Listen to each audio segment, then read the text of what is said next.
السلام علیکم ورحمۃ اللہ وبرکاتہ۔ اعوذ باللہ من الشیطان الرجیم، بسم اللہ الرحمن الرحیم۔ والعصر ان الانسان لفی خسر الا الذین آمنوا وعملوا الصالحات وتواصوا بالحق وتواصوا بالصبر۔ صدق اللہ العلی العظیم۔ رب اشرح لی صدری ویسر لی امری واحلل عقدۃ من لسانی یفقہوا قولی۔ رب زدنی علما۔ زمانے کی قسم، انسان در حقیقت بڑے خسارے میں ہے، سوائے ان لوگوں کے جو ایمان لائے اور نیک اعمال کرتے رہے اور ایک دوسرے کو حق کی نصیحت اور صبر کی تلقین کرتے رہے۔ سورۃ العصر کی تفسیر کا سلسلہ الحمدللہ جاری ہے۔ گزشتہ ہمارے مطالعے میں اس کا پس منظر اور 2 آیتیں اس کی ترجمانی اور تفسیر بھی جو ہمارے سامنے آ چکی ہے۔ اب جن 4 صفات کا اللہ سبحانہ وتعالیٰ نے تذکرہ کیا کہ ان 4 صفات ایمان، صالح اعمال، ایک دوسرے کو حق کی نصیحت اور صبر کی تلقین، یہ وہ 4 صفات ہے جو اگر نہ ہو تو انسان دنیا میں چاہے جتنا بھی جو مالدار، جتنا بھی کامیاب ہو، لیکن آخرت میں وہ ناکام اور نامراد رہے گا۔ یہ دراصل انسان کی دنیاوی اور اخروی کامیابی کے لیے 4 منیمم کنڈیشنز بتائے گئے ہیں: ایمان، عمل صالح، وتواصوا بالحق اور وتواصوا بالصبر۔ اب ایمان کے ضمن میں چند قرآن مجید کی چند آیتوں کے ذریعے سے ہم نے اسے سمجھنے کی کوشش کی، پھر اس کے بعد چند احادیث سے ایمان، اللہ پر ایمان لانے کا مطلب کیا ہے، اس کا ہم نے مطالعہ کیا، چند احادیث اس ضمن میں ہم نے مطالعہ کیا۔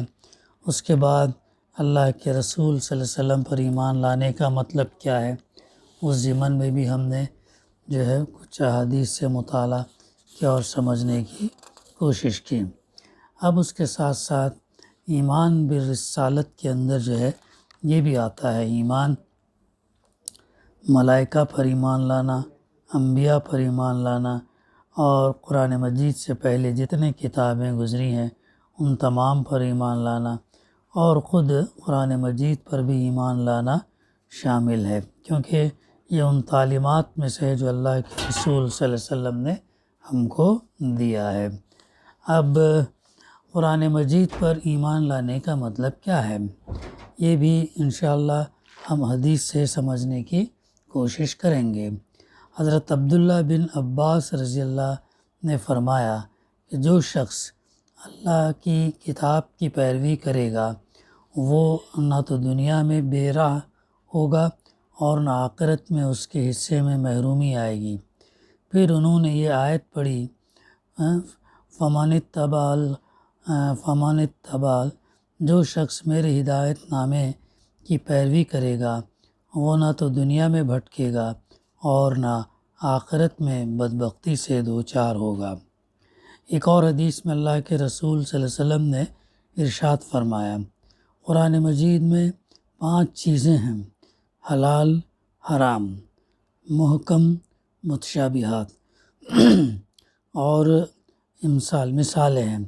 پس حلال کو حلال سمجھو، حرام کو حرام قرار دو، محکم قرآن کا وہ حصہ جس میں عقیدے اور قانون وغیرہ کی تعلیم دی گئی ہے اس پر عمل کرو، اور متشابہ قرآن کا وہ حصہ جس میں غیب کی باتیں بیان ہوئی ہیں جیسے جنت، دوزخ، عرش، کرسی وغیرہ پر ایمان رکھو اور اس کی کوریج میں مت پڑو، اور مثالیں قوموں کی تباہی کے عبرتناک قصے سے عبرت حاصل کرو۔ اللہ تعالیٰ نے قرآن مجید میں تقریباً 26 انبیاء کا تذکرہ کیا ہے، تو ان 26 انبیاء کا جو تذکرہ کیا وہ قصے گوئی کہانی کے لیے نہیں بلکہ عبرت، نصیحت اور سبق کے لیے ہے، تو جس سے ہمیں وہ عبرت اور سبق لینا چاہیے۔ نافرمانی کے عوض میں کیا انجام ہوا پرانے گزری ہوئی قوموں کا؟ اللہ سبحانہ وتعالیٰ نے ان پر عذاب کا کوڑا برسایا اور وہ صفحہ ہستی سے مٹا دیے گئے۔ ایک اور حدیث میں اللہ کے رسول صلی اللہ علیہ وسلم نے فرمایا کہ اللہ نے کچھ فرائض مقرر کیے ہیں، انہیں برباد نہ کرنا، اور کچھ چیزوں کو حرام کیا ہے، ان کا ارتکاب نہ کرنا، اور کچھ حد بندیاں کی ہیں، انہیں پھلانگ کر آگے نہ بڑھنا، اور کچھ چیزوں سے اس نے بلا بولے خاموشی اختیار کی ہے، تم ان کی قرید میں نہ پڑنا۔ یہ ایک اور حدیث میں اللہ کے رسول صلی اللہ علیہ وسلم نے ایک خوفناک چیز کا ذکر کیا اور پھر فرمایا کہ ایسا اس وقت ہوگا جب کہ دین کا علم مٹ جائے گا۔ تو میں نے کہا اللہ کے رسول صلی اللہ علیہ وسلم علم کیوں کر مٹ جائے گا جب کہ ہم قرآن پڑھ رہے اور اپنی اولاد کو پڑھا رہے ہیں اور ہمارے بیٹے اپنی اولاد کو پڑھاتے رہیں گے۔ اللہ کے رسول صلی اللہ علیہ وسلم نے فرمایا خوب اے ذات، میں تمہیں مدینے کا انتہائی سمجھدار آدمی سمجھتا تھا، کیا تم نہیں دیکھتے کہ یہود اور نصارہ تورات اور انجیل کی کتنی تلاوت کرتے ہیں پر ان کی تعلیمات پر کچھ بھی عمل نہیں کرتے؟ تلاوت کرتے ہیں پر اس پر کچھ بھی عمل نہیں کرتے ہیں۔ یعنی قرآن مجید اللہ سبحانہ وتعالیٰ کی آخری کتاب ہے جو اللہ کے رسول صلی اللہ علیہ وسلم پر نازل ہوئے۔ اس کے 5 حقوق ہیں۔ اس پر ایمان لے آنا کہ اللہ سبحانہ وتعالیٰ کی کتاب ہے، اس پر پھر اس کو پڑھنا، اس کو پڑھنا اور پڑھنے کے ساتھ ساتھ اس کا تیسرا حق ہے کہ اس کو سمجھنا، اس کے پیغام کو سمجھنا جو ہم تک اللہ کے رسول صلی اللہ علیہ وسلم کے توسط سے آیا ہے، پھر سمجھتے ہوئے پھر اس پر عمل کرنا، جو پیغام جن چیزوں کو کرنے کا حکم دیا اسے کرنا، جن چیزوں کو رکنے کے لیے کہا گیا اس سے رکنا۔ اور 5واں حق اس کا یہ ہے کہ جو تم نے پڑھا، جو تم نے سمجھا، جو تم نے عمل کیا، اس کے پیغام کو اوروں تک پہنچانا۔ بلغوا انی ولو آیا، اللہ کے رسول صلی اللہ علیہ وسلم نے حضرت علی سے فرمایا پہنچاؤ میری جانب سے خواہ ایک آیت ہی کیوں نہ ہو۔ تو یہ کام ہے، یہ 5 حقوق ہیں قرآن مجید کے جسے ہمیں ادا کرنے کی ضرورت ہے۔ اب اس کے بعد ہم یہ دیکھتے ہیں قرآن مجید پر ایمان لانے کے مطلب کے بعد تقدیر پر ایمان لانا۔ تقدیر پر ایمان لانے کے مطلب کیا ہے؟ حضرت علی حدیث سے ہم اس کا مطالعہ کریں گے۔ حضرت علی رضی اللہ سے روایت ہے، انہوں نے کہا فرمایا رسول اللہ صلی اللہ علیہ وسلم نے کہ تم میں سے ہر شخص کی جنت اور دوزخ لکھی جا چکی ہے۔ کیا فرمایا؟ ہر شخص کی جنت اور دوزخ لکھی جا چکی ہے۔ لوگوں نے اس پر کہا اے اللہ کے رسول صلی اللہ علیہ وسلم پھر اپنے لکھے ہوئے کا کیوں نہ سہارا لیں اور عمل چھوڑ دیں؟ آپ صلی اللہ علیہ وسلم نے فرمایا نہیں، عمل کرو، کیونکہ ہر شخص کو اسی چیز کی توفیق ملتی ہے جس کے لیے وہ پیدا کیا گیا۔ جو خوش نصیب ہے اس کو جنتی کاموں کی توفیق ملتی ہے، اور جو بدنصیب جہنمی ہے اس کو جہنمی کاموں کی توفیق ملتی ہے۔ اس کے بعد اللہ کے رسول صلی اللہ علیہ وسلم نے سورہ اللیل کی یہ 2 آیتیں پڑھیں جو اوپر حدیث میں درج ہوئیں، جن کا مطلب یہ ہے کہ جس نے مال خرچ کیا اور تقویٰ کی راہ، پرہیزگاری کی راہ اختیار کی اور بہترین بات کی تصدیق کی یعنی اسلام لایا، تو ہم اس کو اچھی زندگی یعنی جنت کی توفیق دیں گے۔ اور جس نے اپنا مال دینے میں بخل سے کام لیا اور اللہ سے بے پرواہ اور اچھی زندگی کو جھٹلایا، تو ہم اس کو تکلیف والی زندگی یعنی جہنم کی توفیق دیں گے۔ یعنی تشریح ہے، اللہ کے یہاں یہ بات طے ہے آدمی اپنے کن اعمال کی وجہ سے دوزخ کا مستحق ہوگا اور کن اعمال کی وجہ سے جنت میں جائے گا۔ اللہ نے اس تقدیر کو بڑی تفصیل سے قرآن مجید میں بیان کیا، اور اللہ کے رسول صلی اللہ علیہ وسلم نے بھی وضاحت سے پیش فرما دیا۔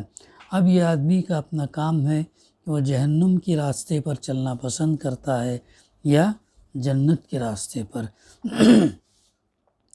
دونوں میں سے ایک کو اختیار کرنا یہ اس کی ذمہ داری ہے، اور اس کی ذمہ داری اس لیے ہے کہ اللہ نے اس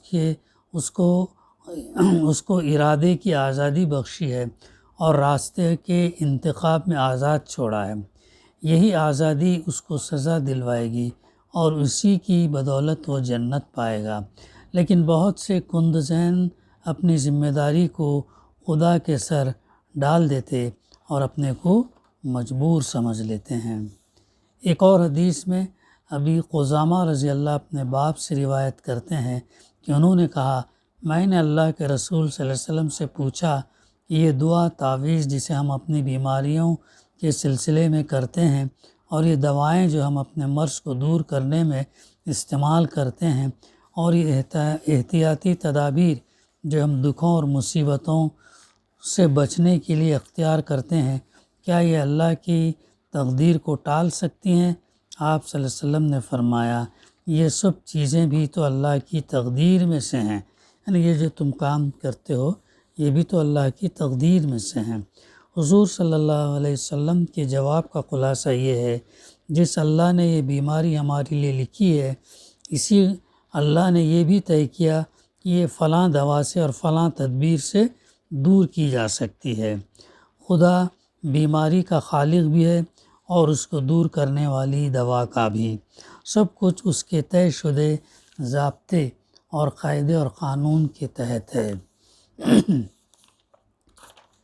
ایک اور حدیث میں ابن عباس رضی اللہ عنہ فرماتے ہیں کہ ایک دن جب کہ میں آپ صلی اللہ علیہ وسلم کے پیچھے سواری پر بیٹھا تھا، آپ صلی اللہ علیہ وسلم نے فرمایا، اے لڑکے، میں تجھے چند باتیں بتاتا ہوں، غور سے سن، دیکھ، تو اللہ کو یاد رکھ تو اللہ تجھے یاد رکھے گا، تو اللہ کو یاد رکھ تو اللہ کو اپنے سامنے پائے گا، جب مانگے تو اللہ سے مانگ، جب تو کسی مشکل میں مدد کا طالب ہو تو اللہ سے مدد طلب کر، اللہ کو اپنا مددگار بنا، اور اس بات کا یقین کر کہ لوگ متحدہ طور پر تجھے کوئی نفع پہنچانا چاہیں تو وہ تجھے نفع نہیں پہنچا سکتے سوائے اس کے جو اللہ نے تیرے لیے لکھ دیا ہے، یعنی کسی کے پاس دینے کو کچھ ہے ہی نہیں کہ دے گا، سب کچھ تو اللہ کا ہے، وہ جتنا دینے کا کسی کے حق میں فیصلہ کرتا ہے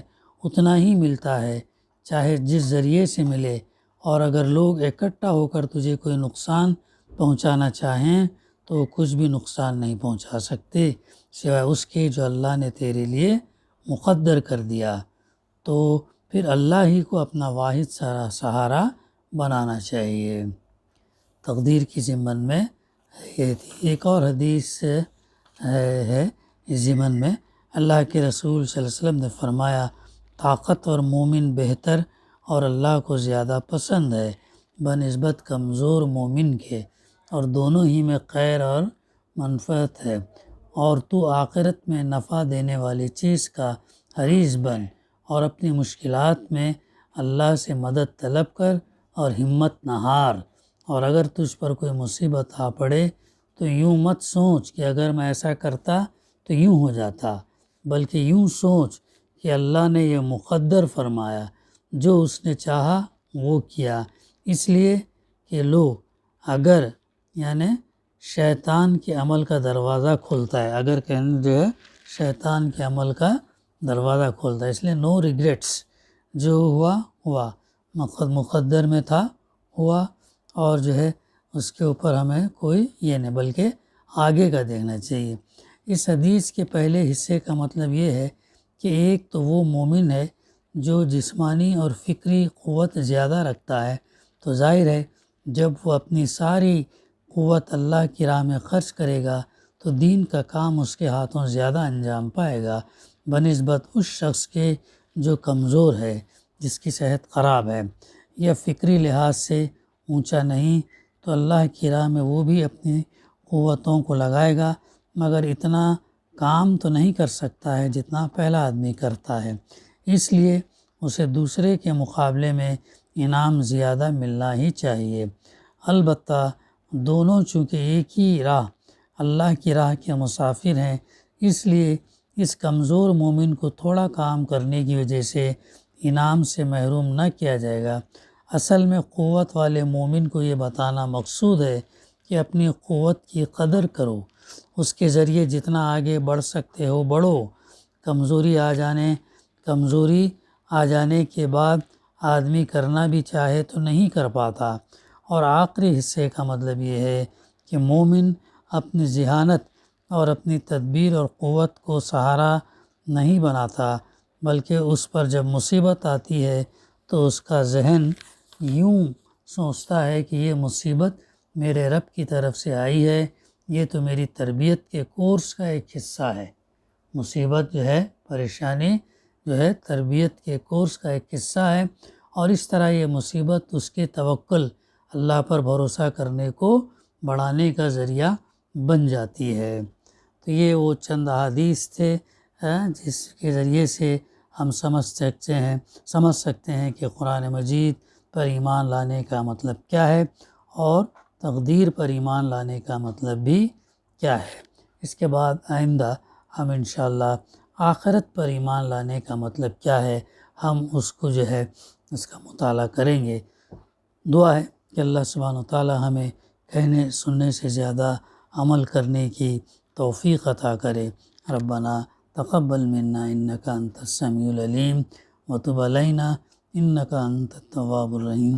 صلی اللہ تعالی علی خیر خلقہ وعلی آلہ وصحبہ اجمعین والحمد للہ رب العالمین۔